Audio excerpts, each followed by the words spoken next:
Olá a todos, sejam bem-vindos ao Pode Atualizar, o podcast da família Te Atualizei. Hoje nós estamos aqui com a nobre presença do querido Paulo Bilinski, deputado. Obrigado, meu amor. Obrigado. ADG, Alexandre. Obrigado pelo convite. E com a dona da casa. A dona tá presente. Seja bem-vinda aí, Bárbara. Olá, toda vez que você fala isso, eu fico toda vermelha, eu fico, ai, sou eu. Ei, meninos, tudo bem com vocês? Oi, pessoal, galera que nos assiste. Olha, você se prepare, Claudelino vai fazer toda a introdução formal, porque Claudelino é um lorde, mas eu separei as tretas, porque a gente está na internet, é para isso mesmo. E o Paulo é um cara que levanta tretas e resolve tretas, né? Vamos falar sobre isso.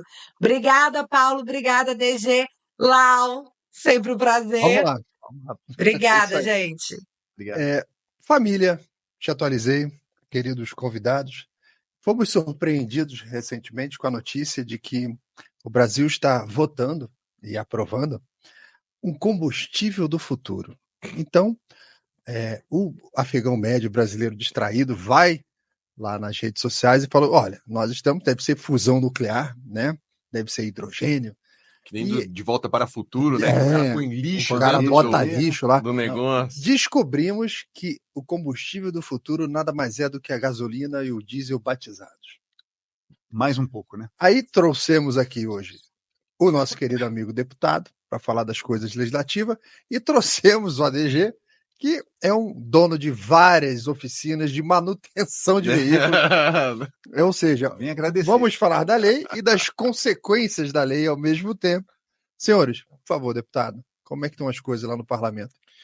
Bom, pessoal, para quem não me conhece ainda, meu nome é Paulo Bilinski, eu sou delegado de polícia no estado de São Paulo, deputado federal pelo PL de São Paulo. Minha primeira experiência, né, num cargo político foi agora, com a eleição em 2022. Infelizmente, nosso presidente Bolsonaro não se elegeu, mas nós estamos aqui firmes e fortes, né? Então, 2023 foi um ano de muita luta, de muita briga. Foi uma curva de aprendizagem, para mim, muito extrema, porque né, eu até estava conversando com a DG assim, imagina você ter que fazer uma coisa completamente nova na sua vida pela primeira vez em 20 anos. Né? Então é basicamente isso. E claro complexo, que, não é simples. Muito do que a gente faz no dia a dia da política tem relação com o direito, né? É lidar com leis, não é algo distante para mim, mas a forma como é executada, né, é completamente diferente do meu trabalho como professor, como instrutor de tiro, como delegado de polícia. Então, 2023 foi uma curva de aprendizagem muito intensa e 2024 a gente já está 100% adaptado, né? Então agora a gente já consegue, eu já consigo trabalhar os temas legislativos, os trâmites, o regimento de uma forma 100% suave.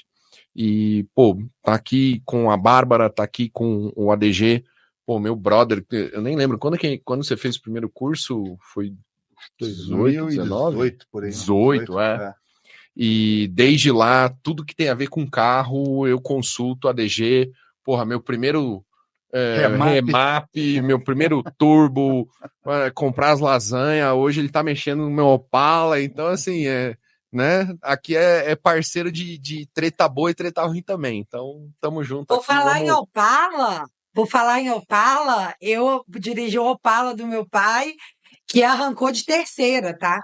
Era um 4.0, ele arrancou de terceira, e eu fiquei assim, olha, ele andou. Opala é carro para poder pegar essa nova geração e botar no bolso. Pena que hoje em dia o Opala é caro pra caramba. Se você tem, cuide do seu. Mas, falando em carro, falando em DG que mexe com automotivos, e porque o Laudelino falou que a gente teria um início aí falando sobre a lei, né, dos combustíveis e tal, aqui, o pai dos pobres vai perfurar a foz do Amazonas, vocês viram isso? Como é que é? Vai perfurar. Pai dos pobres vai perfurar a foz da Amazônia. Agora, Paulo, DG, Lau, me contem. E se fosse o Bolsonaro dando um parecer favorável para tal coisa? Deve sair essa A Greta semana. já descia aqui, descia de helicóptero e já estava agredindo fisicamente o Bolsonaro, Greta, com certeza. De Cap, mas Hulk, todo mundo. Exatamente. Na vida do Greenpeace. Opa! o Sea Shepherd lá já tava na Amazônia lá, gritando com a galera. Com e a girafa afogada mas no petróleo. Tadinha. olha que doideira. Vamos perfurar a Foz do Amazônia. E aqui, galera, eu tô aqui, tipo, vai, meu filho, em frente à militância. No mesmo ano em que ele está reabilitando a Abreu e Lima com Odebrecht e Andrade Gutierrez. Gente, eu não sei vocês, eu quero saber de vocês. Isso é método? Ou entrei num nível paranoia? Eu fiz uma identificação, assim, de como funcionam os discursos políticos, né? Então, existe o discurso político verdadeiro, que é realizado entre lideranças e interessados, que o pessoal joga limpo. Então olha só, vamos fazer uma lei aqui para que a BYD ganhe bastante dinheiro no Brasil, beleza? China no Brasil, vamos. Esse é o discurso político verdadeiro. Então sentam lá as lideranças que decidem o futuro do país e falam, então beleza, então vamos ajudar a BYD, quanto que a gente vai ganhar, pôr no nosso bolso, vamos ficar rico, maravilha. Esse é o discurso político real. Aí existe uma camada, que é uma camada de camuflagem para o legislativo, que são alguns argumentos rasos, mas ainda são argumentos. E aí existe uma terceira camada, que é a camada acessível à população, que é a camada que é então reproduzida pela mídia, reproduzida pelas redes sociais, reproduzidos pelos deputados de esquerda, que é aquele argumento bem pueril, sabe? Que é literalmente assim, ó, uma poeirinha em cima do que está sendo feito, que é aquilo que vai ser discutido no Brasil. Então, toda vez que a Bárbara vem e traz uma notícia e liga aquela notícia com outros fatos, como ela acabou de fazer, né?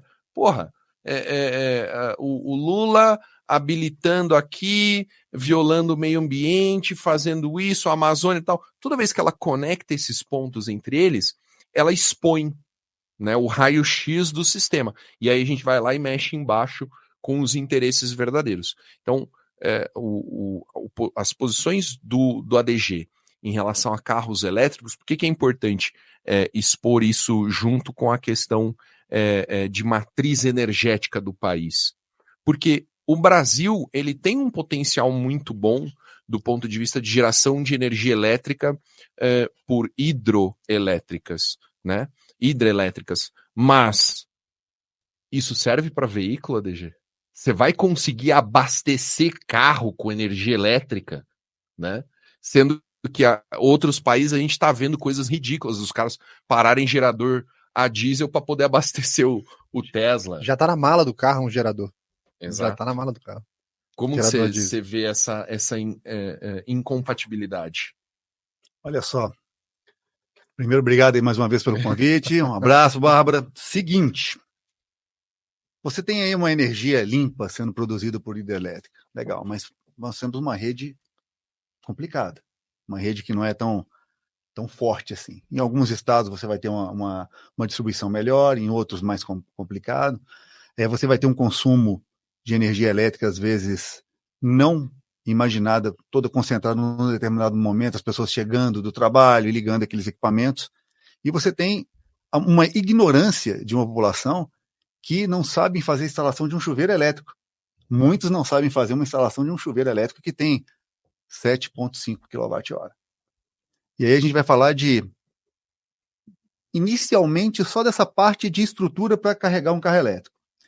E o carro elétrico tem um monte de bateria, que é um elemento muito caro, complicado, instável, que a gente vê vários vídeos aí de incêndios incontroláveis, porque uma vez que essa bateria ela começa a pegar fogo... O bombeiro não tem recurso para apagar o incêndio. Dentro de uma piscina, dentro do mar, ele continua queimando até consumir tudo ali, né? Até acabar toda a matéria da bateria.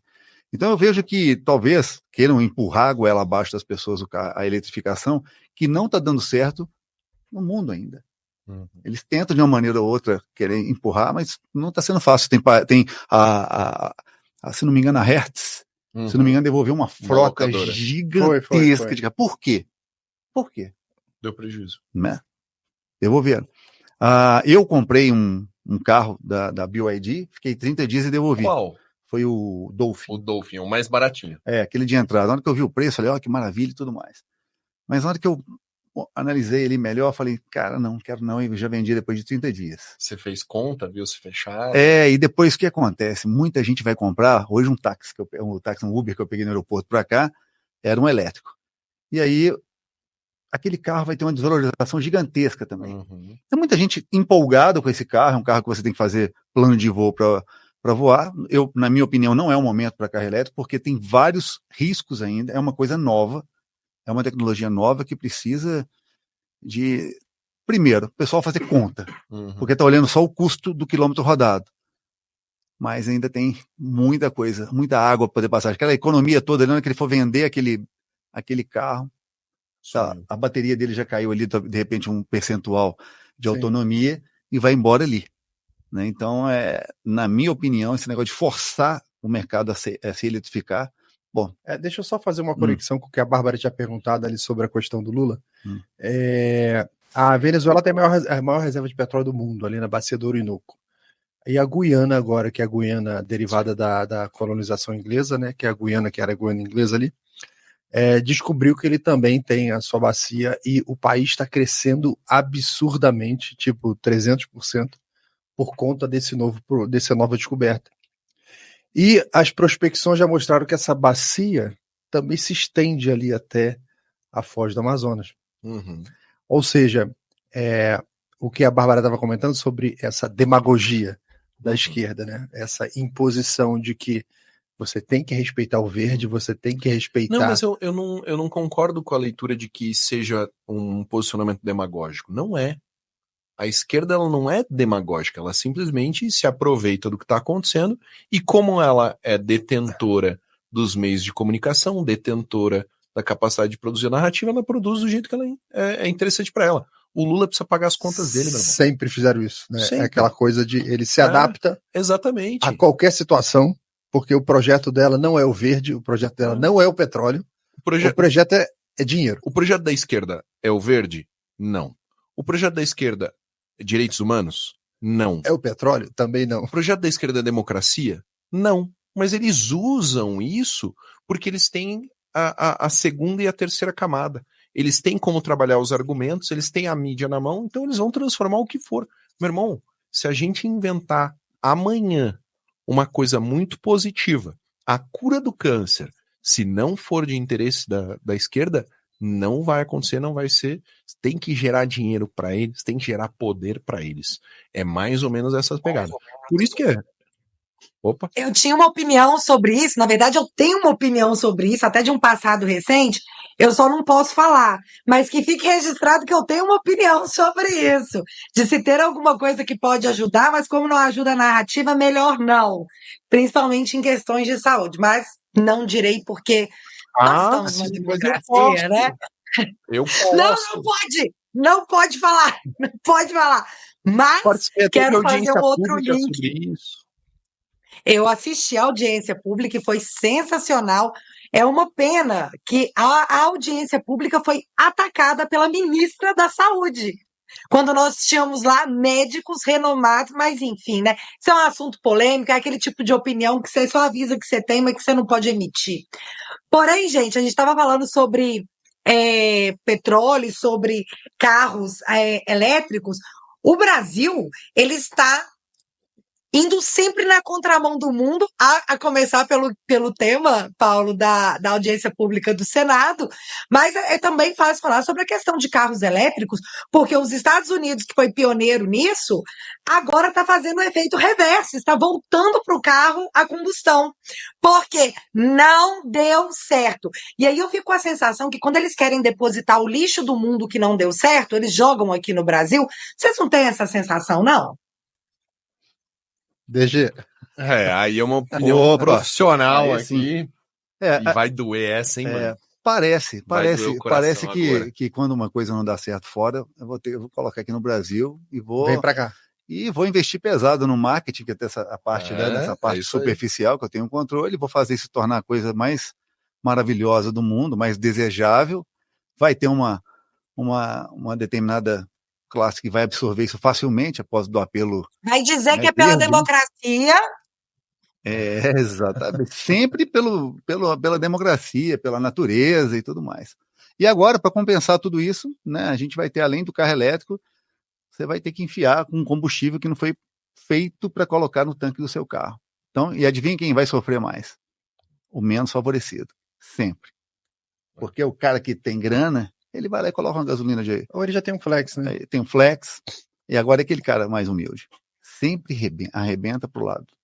E aí vem essa experiência toda aí, que até saiu um meme meu aí, né, onde eu tô agradecendo, né, que para mim vai encher a oficina de Mas, carro. DG, conta pra gente, o que acontece quando chega na tua oficina lá um carro que você identifica que ele usou uma gasolina batizada, aquela adulterada? Qual é a fórmula utilizada para adulterar um combustível mais comum? Você tem a gasolina, que já vem com 27%, né? Pode variar de 18 a 27, mas você nunca vai encontrar uma de 18. E aí ela vai estar ali com seus 27% de álcool anidro. O álcool anidro é aquele álcool que tem que passar por um processo um pouco mais puro, né, de purificação para retirada de água. E aí você tem o álcool hidratado, que você pega o álcool hidratado e coloca nessa gasolina que já está, que é a nossa etanol, né? Aí você adultera com mais álcool. É mais barato, chega ali para o dono do posto, ele pode fazer a mistura. Os carros flex não vão reclamar de nada, nem com combustível novo. Porque ele vai adaptando. Ele adapta na hora. O flex ele não vai nem perceber. Você pode colocar álcool puro. Então, se misturar álcool na gasolina, ele vai perceber. Mas o carro a álcool, puramente a álcool, ele pode sentir, se caso a adulteração do álcool com água. Ele dilui o álcool. Isso. Às vezes é desviado o álcool anidro, que é uma matéria-prima para a gasolina, é desviado esse tipo de carga para poder fazer a hidratação fora. Aí você utiliza qualquer tipo de água também. Isso é uma das coisas que acontecem. Mas o que mais vai pegar é que a quantidade de quilômetros que você pode rodar com esse combustível, vamos imaginar, não estou nem falando de adulteração. Só do governo chegar e falar assim, agora muda de 27 para 35, só de fazer isso primeiro já vai doer no bolso de quem usa o carro, porque o carro perde autonomia. Ele vai rodar... Vai ficar menos eficiente. Você perde poder calorífico do combustível. De cara, já é um aumento. Você vai continuar cobrando o mesmo preço por algo que tem uma capacidade inferior de transporte. É o que está acontecendo com tudo, né? O chocolate, a caixa de bombom, está tudo diminuindo de tamanho, fica com aparência. O mesmo preço aumentando, mas diminuindo. Reduflação. Lembra da caixa de bombom que tinha meio quilo, 400 gramas, agora 250 gramas, mas a caixa tem o mesmo tamanho. Mesmo tamanho. Tá vazia, mas tá lá. É o que ele está dizendo, a gasolina era gasolina. Você vai continuar colocando 1 litro, vai continuar pagando o preço de 1 litro, mas você vai ter menos eficiência no combustível. Exatamente. E tem um detalhe, o álcool anidro, ele é caro de produzir. Pode até ter um aumento no valor do litro da gasolina. Porque o álcool anidro é mais caro. Ele depende da cotação do açúcar, exatamente, do açúcar lá fora. Exatamente, vai variar. O usineiro decide se eu vou fazer açúcar ou álcool. Depende da cotação de um ou outro. Exatamente. Então você tem até porque, meninos, só para anexar, nós estamos com uma defasagem de 17% no preço do petróleo nesse momento, né? No Brasil. Então, se a gente for subir o preço do petróleo e equiparar ele ao valor internacional, vai dar um boom absurdo e que não adianta você colocar gasolina, álcool, que é o plano, né? Eu acho que o plano é esse, não sei se vocês vão concordar comigo.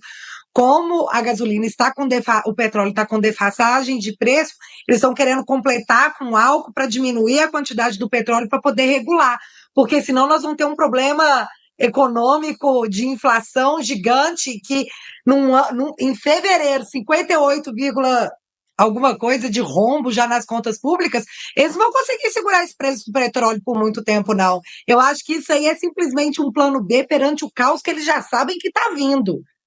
Ou tô doida? Então você acha que tem a ver com uma tentativa artificial de segurar a inflação do combustível? Na verdade, assim, o que eu vejo, eu vi uma tabela hoje que perante o preço internacional, a gente hoje está com o petróleo com uma defasagem de 17%. Não dá para o governo chegar hoje e equiparar o preço ao preço da paridade internacional, que era onde a gente estava antes, no PPI, né? Porque se ele fizer isso, o preço da gasolina vai dar um boom. Eu vejo que ele está fazendo isso com uma medida É aquela maquiagem, né? Como é que chamava? É a maquiagem da Dilma. Só que a maquiagem dessa vez está vindo através da substância na gasolina, que você está complementando com álcool, apesar que o ADG falou que pode ficar um pouco mais caro, mas quando você pensa no preço da gasolina hoje, sabendo que ela está com uma defasagem de 17% de petróleo, se você aumentar e regularizar só de petróleo na gasolina, você vai ter um preço muito maior, talvez aqueles beirando a pandemia ou a guerra, do início da guerra da Rússia. Para mim, isso é uma tentativa de maquiar o preço da gasolina, adulterando-a. Como eu tenho o Com coração um pouquinho mais peludo do que a Bárbara, eu acho sempre que essa galera, eles têm dois motivadores. Uma coisa é o interesse que eles têm sobre as coisas, e outra é aquilo que pode trazer algum problema. Eles sempre trabalham com essas duas variáveis. E essa ação que eu vou tomar, eu vou me dar bem ou eu vou me ferrar aqui? Eles trabalham com esses dois. O que ela está falando é sobre eu vou me ferrar. Mas eu acho que eu vou me ferrar é uma segunda coisa que acontece. A primeira é eu vou me dar bem. Como eu tenho o coração mais peludo, como eu falei, eu acho que isso é lobby dos usineiros que vendem álcool. Eu acho que é uma soma dos dois, pelo que a Bárbara falou. Fica parecendo agora, eu ficava só nessa... Então, a Bárbara tá no problema da gasolina. A opinião dela ali, ela acha que aquele que é o motivo. O estoque de etanol tá alto. Eu acho que o problema são os usineiros. Eu acho o que lobby conseguiu... O usineiro vai ganhar mais? Ele tá vendendo mais produto. Vai ter mais adição do álcool na gasolina. Obrigatoriamente. Quantas pessoas... A nível nacional. Quantas pessoas você acha que entram em contato com né, as pessoas que eu conheço do agro em São Paulo, querendo levar açúcar para o exterior? Não sei, menor ideia. Todo dia os caras recebem mensagens, chamadas, ligações do mundo inteiro querendo comprar açúcar. Açúcar é um super, né, uma coisa que está no Oriente Médio, assim, tem uma demanda gigantesca. Eu acredito que o usineiro ele não tem falta de venda de produto. O açúcar e o álcool. Não, então, mas eu não acho que o usineiro teria a capacidade de lobby, né, o interesse grande o suficiente para fazer o lobby para conseguir gerar uma política pública tão perigosa. Porque o que vai acontecer é justamente esse o risco. Né? O prejuízo para os carros vai existir e aí vai ser difícil de arredondar a situação. Você acha que vai ter um prejuízo verdadeiro para os veículos? A primeiro momento... Entende o meu raciocínio? Porque se os caras preveem isso, não vão comprar a briga de um lobby. Eu acho que tem outras variáveis aí que entra a Petrobras, que a Petrobras também, como a Bárbara falou, ela vai precisar não produzir tanta gasolina. Ela também ganha nessa adição, né? E por aí vai. Tem que lembrar que é complexo porque ainda tem o royalty de petróleo que ela paga. Tem essa balança entre o mercado nacional e o estrangeiro. O valor lá de fora do petróleo está em dólar, X, mas praticamente todas as despesas operacionais da Petrobras são em dólar. Uhum. Então, olá, Belino, você está segurando artificialmente. Você está sendo pessimista. Nós vamos furar lá a Amazônia para tirar os petróleos no governo Lula. E quem vai refinar é Abreu e Lima. O petróleo é nosso, meu filho. Chupa Greta. Tô mega otimista. Esse é um ponto interessante, porque a refinaria mais próxima seria Abreu Lima, né? Pois é. É uma venda casada. O petróleo é nosso. E aqui, eu tô falando sem um pingo de ironia, nem deboche. Eu tô batendo palma.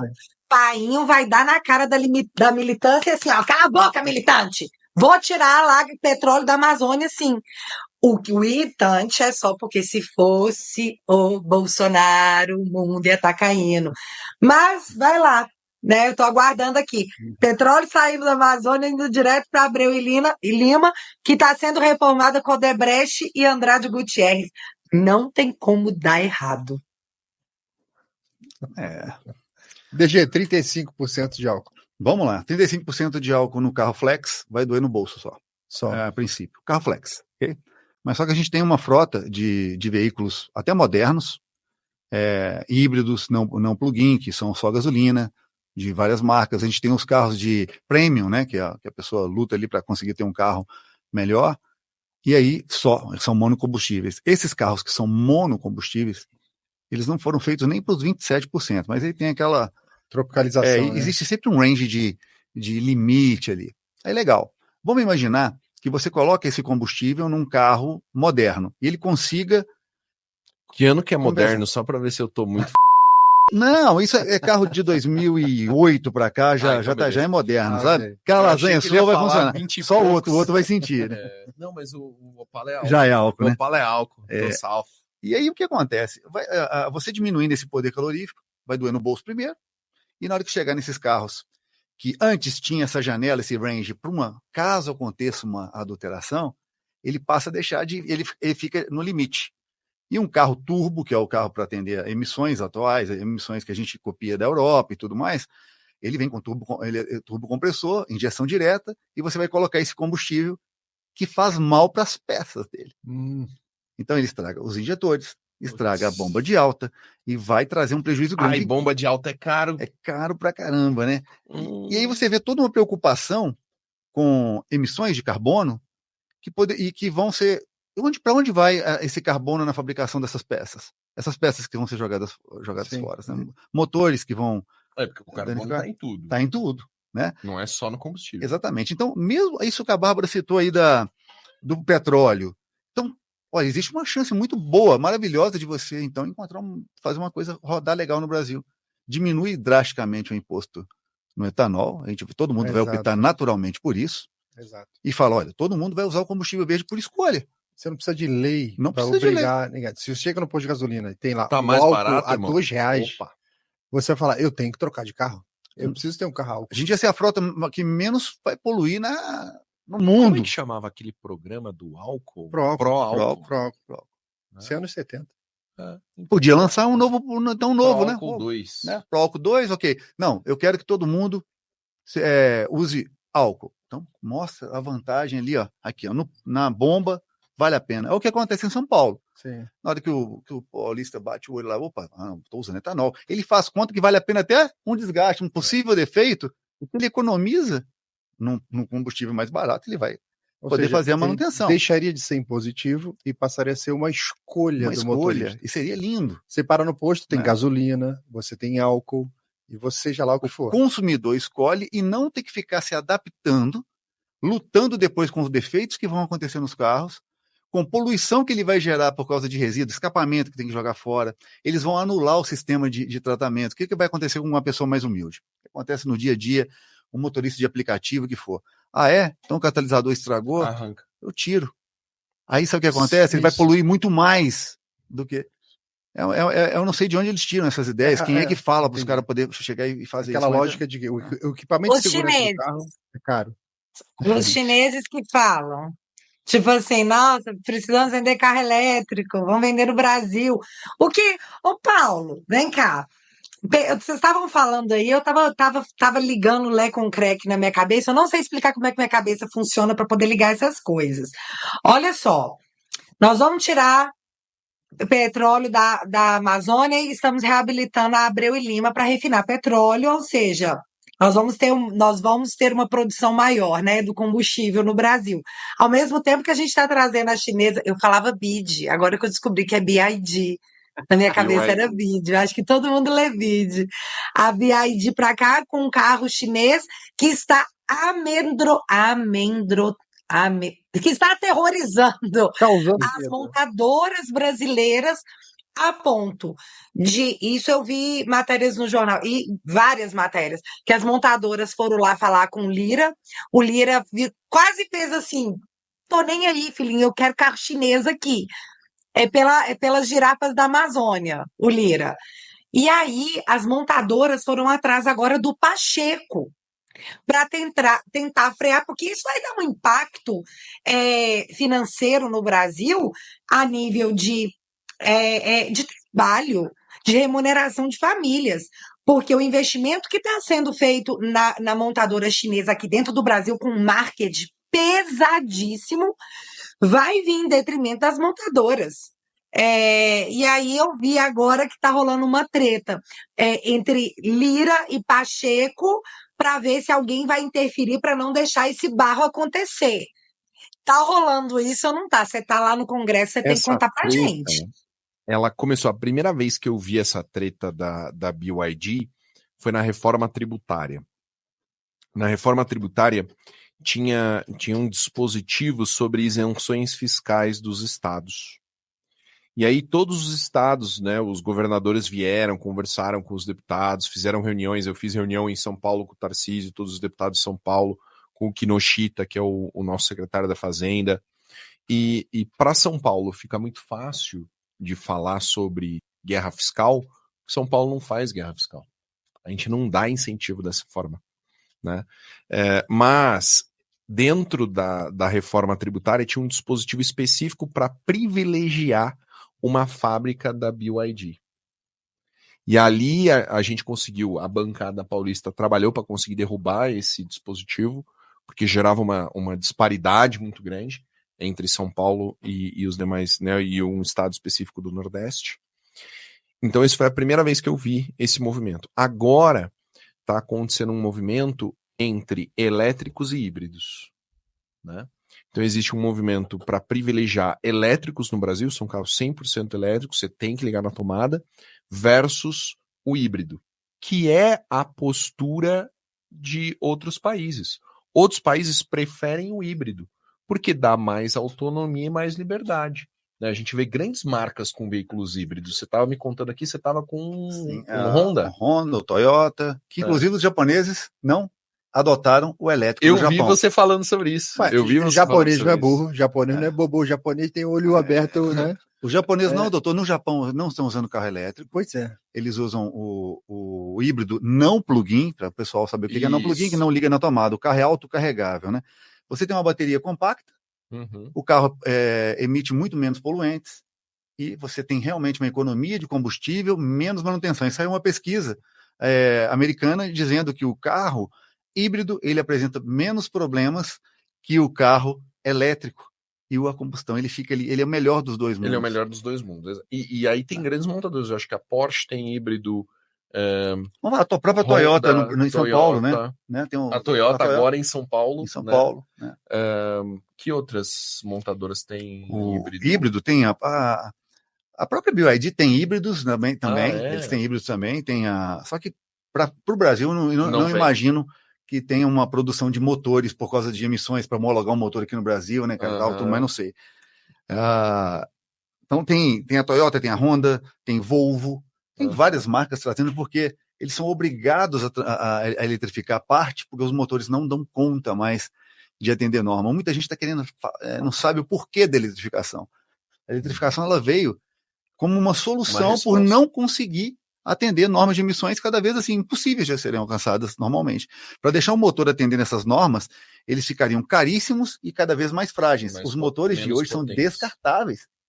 Você é um motorista de aplicativo, está lá dirigindo seu carro.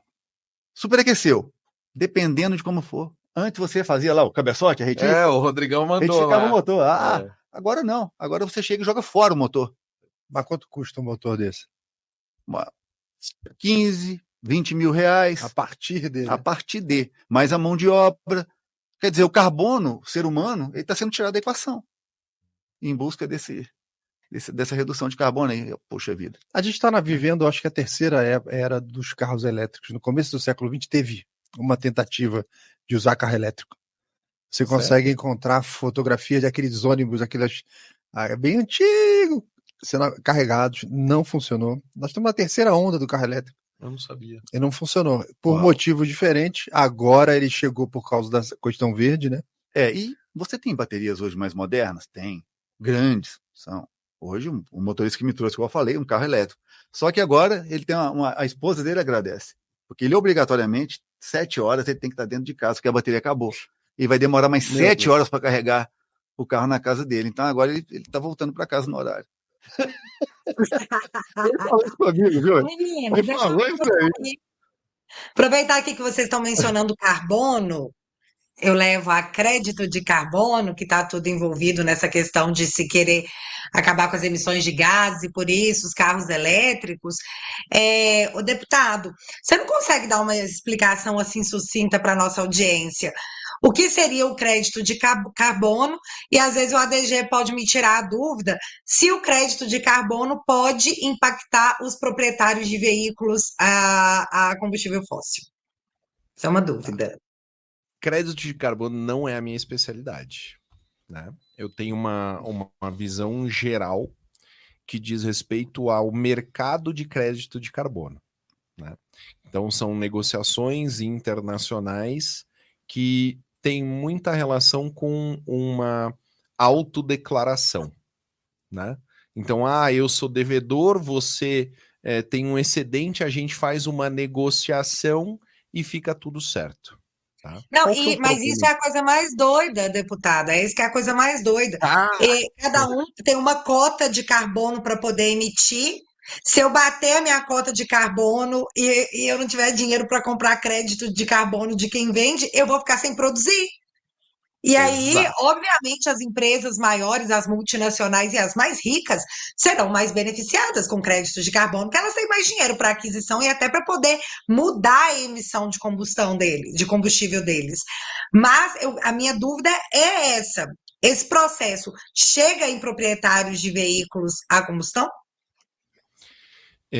Eu vou fazer só um apontamento sobre essa questão do crédito de carbono. A gente tem que, quando a gente vai trabalhar uma ideia para tentar realmente compreender quais são os objetivos por trás dela, é muito legal a gente jogar ela ao extremo, né? Então, mas qual que é o objetivo final, né, de uma lógica de créditos de carbono? Então, é gerar obrigações que não existem, né? Eu aluguei um carro esse final de semana e lá na fatura do aluguel tinha lá uma observação sobre crédito de carbono, sobre geração de carbono, compensação de carbono. Tem companhia aérea que fala, né? A sua passagem, o seu voo. Nós já indenizamos, né, o carbono que foi gerado aqui, as emissões, neutralizamos as emissões. Então, assim, dentro de uma lógica de que não existe aquecimento global produzido pelo homem. Ação humana. Né? Então, man-made global warming não existe. Quando a gente parte para isso, a gente vê que é tudo um teatro que aparentemente é uma doença mental, não é. É uma narrativa que tem por objetivo criar um cenário propício para grandes empresas, propício para você fechar pequenas empresas que não têm capacidade de entrar no jogo, no game dos créditos, e para impor políticas absurdas, né? Hoje, você ter um Opala 6 cilindros é um ato de rebeldia, né? Você ter um V8 americano, nossa, você odeia o meio ambiente, né? Então, assim, mas isso... o cara que tem um elétrico, eles não consideram o trabalho escravo na África que existe. Para extrair o metal para colocar na porra da bateria. O cara limpinho que te chamou Exato. o cara que é contra o meio ambiente. Exato. Não considera. E assim, a reação humana natural, né? Digamos assim, a reação humana legítima seria mandar todos esses caras para imediatamente. Entendeu? O cara que fez a Mercedes C63 4 cilindros lá, eles fizeram uma cagada dessa recente. Não, são obrigados a fazer. Eles não podem fabricar um motor mais. Então vai. Eu nunca vou comprar uma Mercedes esportiva com motor pequeno. Entendeu? Eu vou comprar um carro velho com motor grande. Essa é a reação natural do ser humano, legítima, verdadeira. Porque o que a gente tá vivendo parece uma porra de um teatro. Você não pode comer esse bife porque a vaca peidou tantos metros cúbicos de butano. Entendeu? Não faz o menor sentido. Na verdade, faz todo sentido para quando você quer sinalizar uma virtude. Quando você só vive de sinalização de virtude, você fica refém do seu discurso. É o cara que quer ter uma S10 e fica preso naquele, como é que chama aquele pequenininho? Cinquecento. E nem Cinquecento pode ter mais. Agora você vai ter que estar no Dolphin da BYD, que é um pequeno nenenzinho. Imagina Laudelino dentro de um BYD. Laudelino, quanto você tem de altura? 1,93. Pois Eu é. não caibo. Você se rendeu ao elétrico? Eu já sei do problema que vai acontecer ao longo do tempo usando a bateria. Uso por assinatura. Como é que é o nome? Assinatura. Assinatura. Fiz uma assinatura. Por quê? Como eu faço conteúdo automotivo, né? Eu tenho, Uhum. além das oficinas, eu sou o primeiro canal de mecânica que tem. Eu falei, deixa eu ver como é que é isso no dia a dia. É bom de dirigir o carro elétrico. Tem torque pra caramba. Não Já andou no elétrico? Não faz barulho. Você já andou elétrico? Já? Cadê o rau? Não tem barulho não, isso não Não. tem. Mas não tem uns que imitam, tem uns que tem um alto-falante que você pode colocar o barulho dos 6 cilindros se você quiser. Mas o carro tem torque e tudo mais, mas é aquele negócio, é o carro para você fazer plano de voo para andar com ele, não dá para ir para todo lugar, você tem que... É o segundo carro de quem tem grana. Essa é verdade. Né? É um brinquedinho. Porque não dá, você não vai poder, vou viajar. Recebi um convite agora, o carro tá ligado na tomada, nossa, vai ter que ter 2 carros, não dá. E É a um carro que DG, você falou é um carro de gente rica e o Congresso quer dar desconto justamente para os carros elétricos que só pessoas ricas podem ter. Ô, Paulo, vocês não vão deixar isso aí passar, não, né? Não, Bárbara, olha só. Quando que fez sentido? Né? Eu vi em 2016 na Califórnia um incentivo fiscal para veículos elétricos que funcionava dessa forma. Se você tivesse um carro 100% elétrico, você não pagava os tributos relacionados, né, na compra do veículo, então o Estado abria mão dos tributos. Aqui não paga IPVA, no Brasil. Exato. Então, aí fica mais barato. Aí o cara já, posso ter um carro mais barato. Você tinha um desconto na instalação elétrica, né? E você não tinha restrições de circulação, de estacionamento, né? Rodízio, faixa exclusiva. Então o cara fazia a conta e dentro da lógica americana de eu vou ficar 2 anos com esse carro, fazer um lease, né? Valia super a pena, fazia super sentido. Só que era na Califórnia. Entendeu? É um estado altamente esquerdista. Então eles vão empurrar tudo que eles puderem para fazer acontecer. O Brasil não tem condições de promover esse tipo de estímulo. Né? Os estímulos que já existem de isenção de IPVA, de pontos de carregamento gratuitos, né? As empresas disponibilizam. O cara, né, estaciona lá no supermercado, tem o ponto. Quando está liberado e funcionando, tem isso também. É outros 500, né? Mas isso não faz sentido. Assim, não existe dentro do nosso partido, tá, Bárbara? Eu vou falar assim, do Partido Liberal, do PL, não existe essa visão de que é bom beneficiar a China, de que é bom fazer transição, de que é bom entrar em mercado de crédito de carbono. Eu tenho um seguidor no Instagram, eu não estou conseguindo lembrar o nome dele. Toda semana ele me manda mensagem sobre a questão dos créditos de carbono. O cara é craque, sabe? Presta atenção nesse negócio aqui, lê esse negócio aqui, olha isso aqui, vai acabar com o Brasil, não sei lá. O cara é o especialista. Depois eu vou até arrumar o nome dele aqui para você consultar com ele. Mas assim, a nossa posição é certa, mas a gente tem que encarar né, o Congresso e a Câmara dos Deputados pelo que realmente é. Né? Então, o que realmente é? Nós temos de uma forma completamente atípica em torno de 120 deputados que são verdadeiramente oposição, que não votam com o governo por nada. O governo pode ligar, falar que vai dar emenda, que vai dar não sei o quê, que vai dar cargo, que o cara manda pra volta do mesmo jeito. Esses são 100, 120 que são hardcore. Mas a gente tem um fiel da balança muito bom, Bárbara, que é a FPA, a Frente do Agronegócio, né? A Frente Parlamentar do Agronegócio. Por quê? Porque tudo que tem a ver com pauta verde, com crédito de carbono, com a alteração da composição do álcool, tem a ver com o agronegócio. E o agronegócio é muito forte, muito potente, e a FPA tem em torno de 300 deputados, né, e mais ainda senadores. Então, assim, eu acho que a nossa grande cartada, sempre que a gente fala sobre esses temas que afetam o agronegócio, é a FPA. Ali você vai ter a paulada, como foi no marco temporal. O marco temporal só foi garantido por causa da força, né, do Pedro Lupion, que é o presidente da Frente Parlamentar do Agronegócio. Ali ele segura.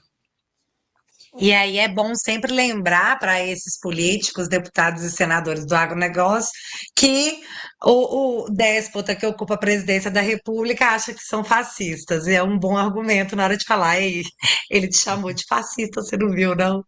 Mas, meninos, eu durei aqui 45 minutos sem o meu filho me gritar, mas agora eu vou ter que dar comida para ele. Eu vou deixar vocês na companhia do Laudelino, porque eu senti que eu fiquei monopolizando aqui com minhas dúvidas. Agora eu vou deixar vocês conversarem sobre os assuntos mais específicos. Muito obrigada pela presença de vocês, viu? Vou acompanhar vocês daqui agora. Bárbara, muito obrigado pelo convite. Poxa, para mim, uma grande honra estar aqui. Sou super fã do seu trabalho. A gente estava conversando sobre isso aqui nos bastidores. Poxa, desde o comecinho, 2019 ali, fui apresentado para o seu conteúdo por pessoas fantásticas, super inteligentes. Então já veio para mim uma coisa fantástica e o seu trabalho é fundamental. Né? O seu também, deputado. O seu também, o da ADG também, que vai resolver o problema do meu carro. Mas, deputado, eu quero te perguntar, eu vou deixar aqui 2 perguntinhas para você comentar no horário oportuno. O primeiro é, como foi que você se sentiu derrotando Chico Buarque, aquele esquerdista, que foi gostoso demais, acho que a galera merece saber. E também que você entrou, eu não sei se você já chegou a entrar ou se você disse que entraria com pedido de investigação a respeito da apologia ao crime lá no Lula Palusa. Viu? Vou deixar essas aqui guardadas, não vou mudar de assunto bruscamente, mas não saiam dessa conversa sem responder. Pode deixar. Obrigado. Obrigada, viu, gente? Estou aqui acompanhando vocês. Valeu, chefinho. Beijo. Uma coisa interessante, esse negócio do crédito de carbono que ela estava falando, o Ricardo Salles, ele cobrava da Europa, fala, olha, seguindo a regra que vocês escreveram, que vocês impuseram ao mundo, vocês estão devendo 100 bilhões de dólares ao Brasil pelo crédito de carbono que nós conseguimos economizar por conta da nossa grade toda verde, nossa geração verde lá, nossa geração limpa, e o pessoal desconversava e não pagava, ou seja, tudo não passa de um teatro. Uma fraude, total. Um teatro. Hoje eu vi uma matéria do caminhão, testando um caminhão com 100% biodiesel. O que é biodiesel? Isso, boa. É um diesel não derivado de petróleo, vamos dizer assim, né? É como se fosse um etanol do diesel vegetal. É vegetal. É um óleo vegetal. Óleo de soja, vamos falar um óleo de soja, óleo de outra coisa que vai queimar ele no motor. Só que tem um detalhe. O etanol, ele tem água na composição e é por isso que ele tem um poder calorífico menor, tem uma autonomia menor e danifica alguns componentes dos veículos. Por isso que o carburador do carro a álcool ele tem um tratamento diferenciado, por isso que as velas do carro a álcool têm um tratamento diferenciado, a bomba de combustível, senão, se não fizesse mal, não teria que ter tratamento para suportar melhor. E no caso do diesel, nessa pegada de querer adicionar o biodiesel na composição, o que começou a acontecer? Caminhões com problemas mais sérios, que rodavam muitos quilômetros, agora dão defeito mais cedo. Geradores.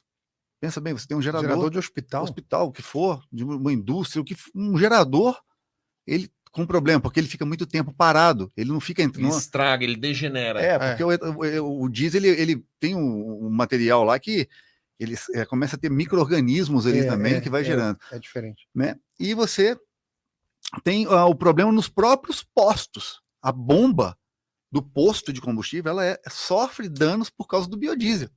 Aquilo vira uma goma. Se você não usar a bomba com frequência, ela dá problema. Engasga. Então, querem o quê? Te entubar. Não, você vai enfiar isso no diesel, vai colocar... Peraí. Não querem despoluir, não querem, né, carbono e tudo mais. Deixa lá a bomba de biodiesel. Tá aqui. Custa metade do preço do diesel normal, chefe. O etanol, metade do preço da gasolina. E você então vai valer a pena. Vou encher meu caminhão de biodiesel. Não é que quebrar a bomba, ok, já economizei combustível. Eles não vão fazer isso. Eles vão pegar e vão aumentar cada vez mais, até a gasolina não ser mais gasolina e o diesel não ser mais diesel. Você lembra que tinha um kit de conversão de carro a gasolina para álcool? Lembro. Lembra que tinha isso? Tinha. Porque o valor do álcool era muito baixo. Isso. Ou seja, as pessoas vão atrás da solução quando você dá a liberdade para ela escolher. Exatamente. O carro flex veio por causa do rabo de galo, né? que é o rabo de galo? O rabo de galo era aquela mistura que o pessoal colocava álcool no carro, a gasolina. É uma cachaça. Aí virou o rabo de galo, ficou o apelido também, né? O cara, para poder economizar na gasolina, a gasolina muito cara e o álcool muito barato. Ele é batizando a gasolina. Aí as montadoras, opa, Tinha uma época que o combustível era tão caro que os ladrões em São Paulo roubavam um tanque de gasolina. O meu pai conta, ele jovem, 20 e poucos anos, de estacionar o carro na rua, quando ele voltar, os caras tinham roubado o tanque inteiro. Hoje tá roubando catalisador, você veja? É mesmo? Catalisador claro, tá. E tem ali R$5.000 ali embaixo do carro, né? É um catalisador, vem com a serra, corta o cano e leva o catalisador. Craque, hein? Craque. Eles levavam o step, que vendia por R$500, R$100, sei lá. O catalisador, 5.000. Tá ali onde ficava o step, embaixo do carro. O cara deita e vai ali e tal. Então eu acho que se tivesse vontade mesmo, a vontade fosse realmente, ó, vamos diminuir, vamos criar um incentivo de verdade que você optaria por usar o combustível ecológico. Não precisaria nem de ter crédito de carbono. Tá ali, ó, tá na bomba. O próprio consumidor, ele escolhe. Lá no Rio, você tem 3 combustíveis, né? Você tem gasolina, você tem o álcool e você tem o gás. O GNV foi uma sacanagem que fizeram com o GNV, cara. O GNV, você viu o que aconteceu lá? Que todo mundo vai lá e converte o carro? Todo mundo vai lá, acredita, o cara, motoristas que trabalham. E é uma grana para fazer. Coloca o GNV, cara. Aí depois chega uma hora para outra, dá uma canetada só, o negócio já o preço vai lá em cima e pronto, tá jogando aqui tanto de cilindro, o pessoal jogando um monte de cilindro. E para onde vai esse lixo? O descarte, né? As mangueiras, tubos, cilindros, tudo jogado nos cantos, por aí. E no começo eu lembro que era muito barato o gás, porque as refinarias elas jogavam fora o gás. Né? Você passava, por exemplo, Ponte Niterói, Avenida Brasil, lá no Rio, chama lá. Você viu uma chama eterna da refinaria queimando o gás. Claro, a chama sumiu porque eles usam o gás, né? Ou seja, o brasileiro ele vai se adaptar conforme o valor. Você converteu o carro a gasolina para álcool, você converteu o carro para gás, você vai convertendo conforme a disponibilidade, né? E o que está acontecendo agora, que está vindo a partir dessa mudança aqui do parlamento, que eles estão querendo, governo e parlamento, né, da aprovação desse chamado combustível do futuro. E é um outro ponto interessante, o que tem naquele livro do David Horowitz, que ele fala sobre a guerra política, a arte da guerra política, que foi um autor americano que escreveu sobre todas as estratégias que a esquerda utilizou contra a direita americana, como que isso funcionava, e ele mapeou. E nesse mapeamento ele falou assim, ó, se você quiser que um projeto avance, ele precisa nascer com um nome bonito. Se você quiser que um projeto não avance, ele tem que ter um nome feio. São várias estratégias. Quando você olha lá, combustível do futuro, você já sabe que, cara, isso é um nome lindo. Eu posso não entender nada desse projeto, não acompanhei. O repórter me pergunta: o que você acha do projeto Combustível do Futuro? Porra, eu sou a favor. Nem sei o que é, nunca vi. Você, a primeiro momento, acha que é um benefício. Se você é contra, você é o. Nossa, né? você é o atrasadão. Você é o atrasadão. Você é o atrasado. Então ele já nasce lá com um nome muito bonito, né? Colocando essa adição enorme em cima do contra, inclusive as especificações. Interessante é isso. Você olha o nível de mistura. Hoje, a Agência Nacional lá de combustível, essas agências todas de petróleo, elas falam assim, isso hoje é um crime. Se você fizer um crime, teu posto é interditado. Se você fizer aquela mistura... Pode danificar o seu veículo. Danifica o seu veículo. Vai poluir mais. O posto é fechado. Tem uma série de consequências, tem um processo, vai vir a polícia e acabou. Você sabia que se um combustível com mais álcool, dependendo do motor que tiver, ele vai gerar gases nocivos, só que outro gás? Pode ser que diminua o CO, mas ele emite outros gases nocivos, no caso do... Bom, não vai fugir aqui a minha cabeça aqui, mas são combustíveis que ele vai trabalhar, o motor vai trabalhar com mistura pobre. Ele vai queimar aquela mistura pobre. Aí... A eficiência da queima está diretamente relacionada. Exato, ela está diretamente relacionada com quão negativa é o resultado, né, a emissão. Então, queimas ineficientes geram emissões mais contaminantes. Se você tem um combustível que não é eficiente, um combustível misturado, você vai ter um resultado pior. Né? Então, colocar o álcool na gasolina, você está prejudicando a eficiência da queima, logo você tem um resultado na emissão que é mais danoso. Isso NOx. faz super sentido. NOx. Mistura pobre, sobra Exato. NOx. Exato. E NOx Que é o óxido nitroso? não é óxido Não. Bom, esqueci o nome do negócio aqui agora. É Dá uma um olhada aí. óxido. Você vai, manda Mas bala esse é um aí. ponto interessante que você comentou, porque o carro flex, tem uma grande base brasileira do carro flex. Eu, no tempo que eu trabalhava na Peugeot Citroën, na fábrica, que eu ganhei lá... NOx é óxido de nitrogênio. Óxido de Óxido de nitrogênio. nitrogênio, né? A gente conseguia alugar muito barato na fábrica, eu aluguei um Aircross quando lançou, Uhum. né? Foi o carro mais beberrão que eu tive na vida, e Ele era um carro flex. Flex. Uhum. Era um carro flex. A minha impressão de que o carro flex funciona, mas por ele não ter especificidade do combustível, Ele é um pato. ele é sempre ineficiente. Ele é um pato. Ele não voa, ele não nada e ele não anda direito. Ele fica Exato. ali tentando fazer as coisas. Ou seja, se tivéssemos o carro só álcool ou o carro só gasolina, eu estava no auge da eficiência dos dois Sim. combustíveis. O flex chega no meio do caminho. Se a Você gente... concorda com essa Não, com essa certeza. afirmação? Olha só, hoje, se você tivesse motores desenvolvidos puramente para um combustível, o carro seria muito mais eficiente.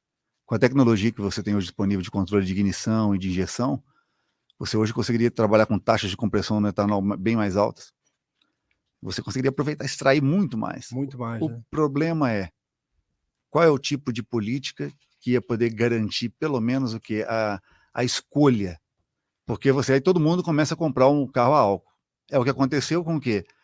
Comprou álcool e o que aconteceu com o carro flex. Não vendia tanto álcool. Então o álcool era muito barato. A partir do momento que você começa a ter no mercado o carro flex, o álcool sobe. E eles vão lá e fazem uma continha de quê? Deixa ficar na mesma... Tanto faz. Tanto faz. Pode subir ou baixar o preço da gasolina, o álcool vai ficar ali. Tanto faz, Um pouquinho mais vantajoso. Porque não tem liberdade Porque de... ele faz parte do componente do preço da gasolina, porque ele é um fator de equilíbrio. E Exatamente. não tem um livre mercado na área. Exatamente. Você não tem. Ora, se tivesse aí uma maneira de as pessoas terem incentivo para a compra de um motor puramente etanol, e a gente sabendo que o governo abriu mão de determinado tipo de imposto em cima da produção do etanol, a gente ia ter o melhor dos mundos, cara. Tu chega na bomba, Né? olha... Escolhe, deixa eu ver, aqui. Né? Ou se você tiver o carro monocombustível, você sabe que eu paguei menos imposto na compra do carro, eu não pago, tenho um desconto de não sei quantos % num determinado tipo de imposto, e aí você vai optar e você vai calcular aquilo ali. Então é liberdade que você dá para as pessoas. falando é justamente o inverso. Ao invés de ser uma imposição, você Uma está escolha. criando opções de escolha. Então, tanto faz qual que você vai usar. Acho que liberdade não tem nada a ver com o que a gente está vivendo hoje em dia. Não, né? jamais. Não é um tema que está na mesa. É só a gente está viajando aqui, uma utopia, né? Acho que é legal. Porque tem um detalhe. Sabe o etanol? O etanol hoje seria muito melhor se ele tivesse adição de gasolina nele. É o contrário. Pois é. Que é o E15. É. É o que tem nos Estados Unidos. Lá você não põe o etanol 100% lá. Você usa a gasolina. A gasolina é um tipo de aditivo que eles colocam no etanol para justamente não acontecer o que acontece com os carros movidos puramente a etanol. Ele ataca no carburador, aquela porque sujeira. Não tem a lubrificação. Isso. Tem... Aquele percentual de gasolina, no cálculo que os engenheiros americanos falam, é o suficiente para poder manter e ajudar a limpar aquelas gomas que formam. Aumenta a vida útil. Né? E lubrifica. E a partir da frio não precisa daquele tanto de recurso, de tanquinho, de aquecimento e tudo mais. Então, no lugar de querer enfiar álcool na gasolina, deveria se colocar um pouco de gasolina no álcool. Aí vai. Eu punha gasolina no tanque do... Não é? Virava outra coisa, né? A partida melhor, a marcha lenta melhor. É verdade, verdade. Nossa, a marcha lenta é outro era outra carro. coisa. Relógio. Principalmente na fase fria. Verdade, porra. Meu pai que mandava pôr, eu falava assim, louco. Não, põe. Acho que era 15% a conta dele. 15% suficiente para funcionar bem. Esse seria um combustível do futuro. Coronel. Pensa bem, um álcool com 15%, olha só. Nada como a cultura popular, né? Aí tá lá, o álcool puro. Lá escolhe 4 tipos de combustível. Liberdade. Que nem leite. Desnatado. Exato, né? Não tem adição. Pronto. Porra, combustível. Gostei dessa aí, ADG. Né? Gostei, meu irmão. Basta dar as opções. Dar as opções. Para a pessoa escolher. E o que ia acontecer naturalmente? Se tivesse incentivo a um combustível o melhor limpo, você teria uma descarbonização de qualquer maneira. Porque você tem a eficiência no consumo de cada combustível Na a partir queima. da tecnologia que está disponível. Exatamente. Verdade. Agora, uma curiosidade que eu tô, que história é essa de derrotar o Chico Buarque? Meu irmão, Você toca violão, canta, né? você sabe que, assim, eu odeio comunista. É um negócio que tá no meu sangue. sabe? Por quê? Meus Antepassados aí. antepassados fizeram Onde eles moravam? muito bom trabalho, né? Meu avô, Bohdan Bilinski, lutou uma guerra mundial contra o comunismo, Em que país? né? Na Ucrânia. A Ucrânia. Libertar a Ucrânia da União Soviética. Era o sonho da vida dele, não conseguiu. Né? Veio para o Brasil. Meu pai, né, é oficial do Exército e viveu a tentativa, né, de tomada do poder pelos comunistas no Brasil e viveu o bom combate. Só um instantinho, só uma Sim. pausa. Seu pai nasceu em que ano? Meu pai nasceu em 56, Teu avô? 20. Teu avô pegou o Holodomor. Sim, sim, meu avô viveu Era a uma criança, invasão ele é uma criança no Holodomor. da União Soviética na Ucrânia, a anexação da Ucrânia pela União Soviética. Só para colocar no contexto para a família, foi um período onde o Stalin, não conseguindo dobrar o povo ucraniano, retirou toda a comida, toda a produção, todas as sementes, todo o gado e deixou cerca de 3 milhões de pessoas morrerem de fome A gente fala em 2 anos. em holocausto, né? E quando a gente fala a palavra holocausto, normalmente as pessoas associam ao holocausto Isso foi 10 anos antes. judeu, né? Mas a gente tem diversos holocaustos promovidos por diversos regimes.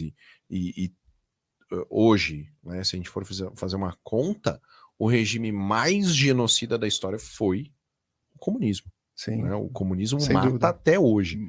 Então, né, eu tenho no sangue aí esse ódio por comunistas. Chiquinho é um comunista de primeira, porque ele é o comunista que mora na França, né? Que só tem acesso ao bom, ao melhor. Ele não é um comunista raiz, né, da luta de classes. Não, ele é aquele comunista caviar, né? É aquele comunista do pior tipo. Sofá. E no começo do mandato, bem no comecinho, a esposa dele ganhou um carguinho no governo federal, né? Claro que relacionado com todo o trabalho que ele dedicou à campanha do Lula. E aí eu fiz uma postagem no Instagram, né? Denunciando, tornando público para as pessoas saberem, né? Que a esposa do Chiquinho estava trabalhando pro Lula, né? Prêmio, né? Poxa, ela, né? Um cargo de confiança, livre nomeação. Então, Lulinha escolheu a esposa do Chiquinho, né? E aí, num país livre, a gente pode falar isso. Normal. Né? Sendo parlamentar, tendo imunidade parlamentar, eu posso falar. Ó, a esposa do Chiquinho tá trabalhando pro Lula. Tá no Diário Oficial. Tá no Se Diário foi Oficial. nomeado, Não tá precisa ser, né? Não precisa de nenhuma informação privilegiada. E aí ele resolveu me processar. Uau! Que absurdo! Um deputado falando que a minha esposa foi contratada para um cargo em comissão no governo Lula, denunciando, jogando, né, luz sobre uma coisa que era para ficar escondidinha, que não era para ninguém ficar sabendo. Porra! Revelando o esquema, né? Aí ele me processou, conseguiu derrubar, liminarmente conseguiu derrubar meu post no Instagram. E aí você precisava ver a cara dele na audiência de conciliação. Todo, né? Pá, já ganhei. Que esse deputado aí vai ser... Era isso que ele tava pensando na cabeça dele. Né? A audiência durou 12 segundos. Entrou a juíza, foi online, graças a Deus, né? Porque eu consegui continuar trabalhando, não precisa me deslocar àquela cidade do Rio de Janeiro, né? Linda e quente. Falar com carioca sobre o Rio de Janeiro é foda. A gente pode falar a verdade sobre o Rio de Janeiro. Mas tudo bem. Paulista, tá? Não vem que não tem. E aí, a gente tava na audiência, eu entrei, meu advogado entrou, ele entrou, a advogada dele, e aí entrou a juíza, aí a juíza, tá, não sei o que, tem acordo, eu não, acabou a audiência. Acabou a audiência, não tem acordo, não faço acordo com o comunista, né? E aí esses dias tive a grande notícia de que a juíza foi, cara, na moral, ponta firme. Boa, bonita a decisão. Eu vou citar só uns trechinhos aqui para você ver que foi, assim, bonito. Foi uma decisão bem fundamentada, né? Porque às vezes a gente só vê, tipo, tá bom, não causou dano, tal. Mas é bonito quando você vê o bom direito, né? É bonito. Dá uma sensação E bonita. você aprende, é uma aula, né? Então diz o seguinte: de acordo com a sentença, é fato notório que Chico Buarque manifesta apoio e afinidade política ao atual mandatário do governo federal. É notório. O maluco é comunista de carteirinha. Jogava futebol juntos, né? Razão pela qual podem haver eventuais críticas veiculadas pela oposição, muitas vezes direcionadas a ele. Né? Quem tá na chuva é para se molhar. E conclui a juíza: o pensamento crítico não é ofensa, mas direito protegido constitucionalmente pela liberdade de expressão. Não se pode tolerar ideias, opiniões, em nome de uma suposta ofensa que não seria inequívoca, mas fruto de possíveis interpretações. Então, se o público viu aquela postagem e interpretou que Lula estava pagando Chiquinho pelos favores que fez durante a campanha, o problema é do público que pensou. Eu não disse isso. Eu disse que a esposa do Chiquinho ganhou um carguinho do Lula. Só. O que você pensou no seu âmago, né? Só lhe diz respeito. Mas não tem um artigo na carta de intenções que a gente tem, a chamada Constituição, que diz que você tem a liberdade para falar o que você quiser? Ela nem entrou nesse mérito. Não, mas veja, nem precisou entrar nisso. Porque assim, realmente você tem liberdade para falar o que você quiser. Existe limite para a liberdade de expressão, que é a ofensa. O direito não protege o direito de ofender, protege o direito de manifestar. Só um exemplo aqui, totalmente técnico, sou professor de direito, estou explicando, é um caso, né?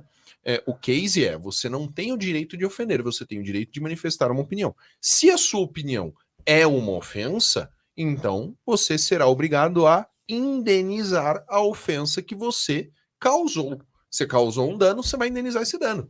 Tá no Código Civil, tranquilo. Tal como se tivesse arranhado o carro de alguém. Exato, você arranhou a honra subjetiva ou objetiva do indivíduo. Pode até ser processado criminalmente. Agora, o que a gente tem que separar é a partir de que momento o comunista se utiliza do judiciário para impedir a crítica. Para fazer a guerra política usando o judiciário. Utilizar o judiciário para calar o seu oponente político. E isso não pode ser permitido nunca. É isso que é a minha imunidade. A minha imunidade não é para eu poder falar o que eu quiser, é para eu não ser calado. É porque essa imunidade não é sua. É dos milhões de votos que. Exatamente. Das pessoas... do cargo que eu ocupo. O cargo que eu ocupo nesse momento é deputado federal pelo estado de São Paulo. 1 de 70. Ponto. A imunidade está associada ao seu cargo e você representa lá todas aquelas pessoas que votaram em você. Porque me calar é calar 72.165 pessoas. Exatamente. Esse é o ponto. Exatamente. Que te escolheram para você fazer parte do jogo político. Exato. Se eu não fosse digno, não teriam em mim votado. E ir para o parlamento, que é o local do debate político. É onde todas as opiniões têm que circular. É isso aí. Verdade. Então, Chiquinho. Isso aí, meu irmão. Bola pra frente. Aí, passando dessa agora, que história é essa de apologia ao crime no Lula pra Lusa? Como é que é o nome daquele show horroroso? Então, cara, você acredita? A minha esposa estava até falando quem que participou do Lula Palusa. Tiveram umas bandas boas, assim, que, assim, da nossa época, sabe? Mas também teve muita coisa ruim. E aí, teve um certo cantor que o pessoal, inclusive, questiona a capacidade dele de cantar, normal, que ele é filho do Marcinho VP, né? que é nada mais, nada menos do que chefe do Comando Vermelho. O filho do chefe do Comando Vermelho, que está preso, né, cumprindo pena, ele foi preso em 2006. E aí o filho dele, durante a apresentação, né, utiliza lá uma camiseta com a foto do pai, clamando por liberdade, né? Tipo Mandela, assim, um negócio... Não, é pior, como se não né? tivesse crime associado, né? É pior. Porque o Mandela tem um monte de crime. Mas assim, é o cara que... Eu sei, mas digo assim, é o chefe de uma organização criminosa muito que é ativa. Não é daquela mesma comunidade que andaram visitando no começo do governo? Teve um ministro que foi lá. Tem uma relação. É Comando Vermelho, manda ali na Maré, né? Exatamente, na Maré. Exatamente. Então assim, o cara não tá pedindo a liberdade de um monge tibetano que foi preso, porque não sei, entendeu? Ele não tá pedindo a liberdade do Alan dos Santos. Ele não tá pedindo a liberdade de uma pessoa que, cara, tá sendo perseguida. Felipe Martins. Felipe tá Martins preso. ainda tá preso, meu irmão. Felipe Martins ainda tá preso, o cara que tá preso. Exatamente. Teria ido para os Estados Unidos e foi para Curitiba. Foi. Com todas as evidências. Curitiba. Todas as evidências. Né? Sabendo que viajar não é crime. Não. Muito menos para Curitiba. Tá, mas aí o Lula Palusa. Se fosse fugir para algum lugar, você ia fugir para Curitiba, meu irmão? Não é frio pra caramba? Porra, morei lá 20 anos. Tem nada lá, só frio, pinhão e gente... Não conheço Curitiba. Difícil de conversar. Quando eu cheguei aqui em São Paulo, o pessoal virava e disse, porra, até que você é legal, porque é de Curitiba, né? Você vê como a gente tá com uma fama ruim aí. Não conheço lá. Mas e o Lula Palusa? Então, aí, esse cara, o filho do Marcinho VP, eu nem puta, não faço a menor ideia de quem o cara seja na cena musical. Só sei que ele se apresentou. E ele, então, o que tá acontecendo ali, de uma certa forma, é uma apologia ao crime. Né? Porque você pregar a liberdade de um condenado, né, por homicídios, com S, né? Líder de uma organização criminosa que mata todos os dias, que é responsável pelo tráfico de entorpecentes no Rio de Janeiro. Você pregar esse tipo de coisa não é liberdade de expressão, é diferente, entendeu? Não é liberdade de expressão. Liberdade de expressão é o que a gente estava aqui defendendo, direito de crítica. Se ele quisesse criticar, né, algum ponto em relação à legislação de drogas, em relação a alguma coisa, beleza. Agora, a forma como ele fez, as palavras que ele utilizou, o contexto do que ele estava fazendo, e aí tem outro ponto que a gente está investigando também, que é o uso de dinheiro público para financiar esse tipo de movimento. Por quê? Se houve envolvimento do dinheiro público e o dinheiro público escolheu a presença daquele cara ali, sabendo que ele é filho do Marcinho VP, que ele tem tatuagem no peito de homicidas. Ele tem um homicida, uma pessoa que matou certa pessoa tatuada no peito. Esse é o tipo de pessoa. Então, assim, essas coisas têm que ser apuradas, né? Então, pedimos a investigação para a Polícia Civil de São Paulo e encaminhamos o pedido de informação também sobre a utilização de verbas públicas. Perfeito. Esclarecido, acho que essas dúvidas da Bárbara, né? Obrigado. Agora a gente pode voltar para o nosso tema aqui. Ela falou e eu fiquei, mas o que ela tá falando? O que ela quer saber do Chiquinho? Que história é essa? Sério, eu falei que o Blisk toca violão? Porque ele venceu uma batalha contra eu falei lembra daquele filme A Encruzilhada? Que tem um duelo de guitarra no final do filme, com aquele cara que fez Karate Kid. Eu falei, o Bilinski no duelo com o Chico Buarque no violão venceu. Você falou do violão, lembra daquele filme com o Antônio Bandeiras, que ele é um matador, que ele tem uma metralhadora no violão? Lembro. Lembro. Bom, como é que tá o avanço da proposta de lei aí do aditivo de combustível aí, da batizada, se tornar legal dentro do Congresso? Acho que já foi aprovado no Congresso, está indo para o Senado agora, não foi? Cara, eu vou ter que consultar aqui, eu não consigo acompanhar tudo de cabeça. Eu acho que eu cheguei a te mandar o texto, a gente chegou a conversar sobre ele. Nesse momento aqui eu não tenho essa informação. Sim, eu vi pelas notícias que tinham sido aprovado pelo Congresso, foi aprovado tinha passado na Câmara, eu acho que semana retrasada. Ia tramitar. Seguir o caminho dela isso, natural. Aí da Câmara para o Senado. Isso. Se ocorre alteração no texto, volta para a Câmara. Se a Câmara aprovar, vai para sanção e aí, se houver veto, a gente consegue derrubar o veto. Sim. Mas eu vou esclarecer aqui. Você lembra os deputados, de alguém da base da direita, o pessoal votou, aprovou, estava por dentro, sabia o que era esse projeto? Aqui, ó. Então, foi aprovado. Eu tenho que buscar a definição das orientações aqui do voto. Então, às vezes esse nome bonito, o combustível do futuro, né? Pode passar para trás até mesmo pessoas que não tá nem se não estiver atento. Porque pela mecânica lá do Congresso, normalmente a liderança do partido orienta os deputados, né? Isso, então a gente tem diversas orientações. A gente tem a orientação do partido, do PL, a gente tem a orientação dos grupos dentro da Câmara. Então a gente tem oposição, governo, minoria e maioria.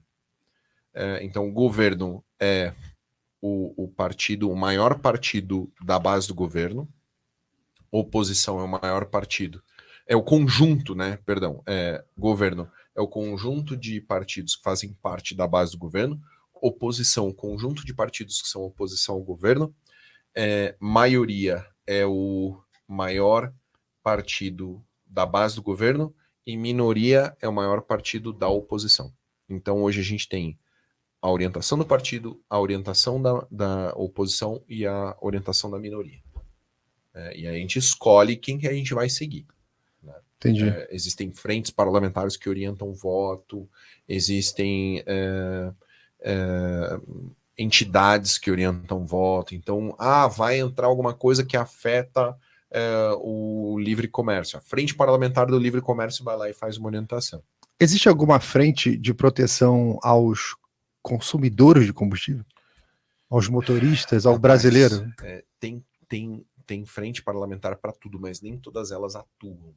Entendeu? Talvez até exista uma frente parlamentar, mas eu não sei se ela é atuante, Sim, ela de proteção aos motoristas. Afinal, o Brasil deve ter alguns milhões de motoristas aí. Se não tiver, o ADG já tem que liderar isso daí. Bora, quem puder ajudar, né? Ajuda, né? É verdade. Quem sabe a gente consegue. Porque a impressão que dá é que as decisões são tomadas e essas coisas vão se movimentando através da estrutura de Estado, e o resultado final é sempre distante do interesse do cidadão comum. É isso que eu percebo. O cidadão mesmo, o pagador de impostos, é o mais prejudicado. Já viu aquela maquininha, aquele brinquedinho que você tem de fliperama, né? Que você puxava, ele joga uma bola de bilhar e ela sempre cai para um lado, aquela bolinha vem batendo nas coisas, segue o processo e sempre cai para o lado esquerdo, nunca cai para o lado direito. Complica tudo, né? Verdade. DG, imagine a seguinte situação: aprovado no Senado, amanhã já tem combustível com 35% na bomba. Situação hipotética. O que vai acontecer nesse primeiro mês de uso de combustível com quase 35% de adição de álcool para os motoristas que têm carro a gasolina ou para os caminhoneiros que têm, porque ainda também tem adição de biodiesel no diesel. Então, são duas categorias, né? O pessoal que usa o diesel e o pessoal que usa a gasolina. Qual é a consequência disso no curto prazo? Eu acho que dá para comparar isso com um tipo de envenenamento por monóxido de carbono. O que acontece? Lentamente. Isso não é você abasteceu e pum, ele quebra. O carro vai funcionar. Ele vai funcionando. Ele vai tentar, a eletrônica tenta ser um carro carburado, ele vai falhar na hora. Ele já vai falhar na hora. Ele vai chegar e vai falhar na hora. Um carro injeção eletrônica, ele vai digerir, se for um carro mais antigo, de injeção mais antiga, também ele vai sentir um pouquinho. Às vezes a pessoa vai achar que é um outro problema. O carro gasolina moderno, mais moderno, ele, numa exigência maior, pode quebrar, por mistura pobre, um carro turbo 2.0, que é só a gasolina, encher o pé, ele pode quebrar na hora, derreter por mistura pobre. E o flex é aquela coisa, o cara vai continuar usando e vai só achar, meu carro está gastando mais, mas é o amor adicionado. Então não é o combustível do futuro, é o combustível do amor. Do amor. Eu gostei dessa. Bom, pede para mudar o nome do projeto. Vamos. Se a gente vai perder, pelo menos vamos perder com classe lá. Vou botar mas como é que nome. Tem salvação assim, se colocar pódio melhora ou não? Eu não tenho certeza, eu acho que eles não vão mexer na formulação 25, da Podium, né? A Porque Podium é quanto? senão ela deixa de ser de uma gasolina. Eu acho que é 25, 25. você acredita? Mesmo? 25% de... 25%. Sabe qual é a diferença da gasolina premium para gasolina comum? 2% de álcool anidro, mais o enxofre. Então eles tiram o enxofre e passam para 30 ppm. Que agora até a comum ela tem menos enxofre. Que para quem não sabe, o enxofre ele faz mal e tudo, mas ele é um aditivo que melhorava muito a lubricidade, aumentava a vida útil dos motores térmicos, né? Fazia muito bem. Muitos motores rodavam milhares de quilômetros e hoje rodam bem menos. Porque você tira um aditivo, né, da formulação que ajuda nisso. Então tem que pôr enxofre na gasolina. Sendo bem, não vou nem chegar nesse ponto. Deixa quieto, gente. Só não enfiar mais álcool já seria ótimo. Então tem que abastecer quem tem carro a álcool, abastece com Podium, que você tá menos... Com gasolina. O carro a gasolina. Aí, mas quem vai poder colocar uma gasolina que custa quase o dobro da outra, né, cara? Ela é bem mais cara. Então, é aquele negócio, vai arrebentar o cara que tem um carro top, Porsche, McLaren, tudo mais, ele vai lá e enche o tanque de Podium quantas vezes ele quiser. Mas o cidadão comum, mortal, afegão médio aí, ele vai simplesmente ter que... pensando no preço da bomba de alta, meu irmão. É caro. Ainda mais hoje em dia, tá tudo na estratosfera. Os injetores, né? Os bicos. E a mão de obra, né? Para fazer reparo disso tudo, sempre tem um custo, né? Sempre tem, a parte que eu gosto. Essa parte que me interessa. A gente tá lá para dar todo o suporte necessário. Né? Tem um meme rolando. ADG. Já viram um meme rolando aí de um mecânico que ele falando sobre esse projeto, e o quão feliz ele tá, porque é uma baita perspectiva de futuro, ele vai ganhar um monte de dinheiro, ele se arrependeu de ter feito L, porque ele não tinha pensado nisso antes. Tecla 13. Porque eu não tinha pensado nisso antes, vai ser uma maravilha, ele tá fazendo plano, ele vai pra Disney e tudo. Todo final de semana ele vai pra Disney agora, dia Zé da manutenção que ele vai ter para fazer. Bom, senhores, para a gente terminar, né, queria que vocês mandassem uma última mensagem aí para a família Te Atualizei, falassem de redes sociais, contatos e tudo que vocês possam contribuir aí para que as pessoas possam segui-los nas redes sociais. Maravilha. DG primeiro, por favor, manda bala. Bom, primeiro, mais uma vez, agradecer a presença aqui, né, de todos aqui, fazer parte dessa mesa ilustre e dizer que vai dar chabu.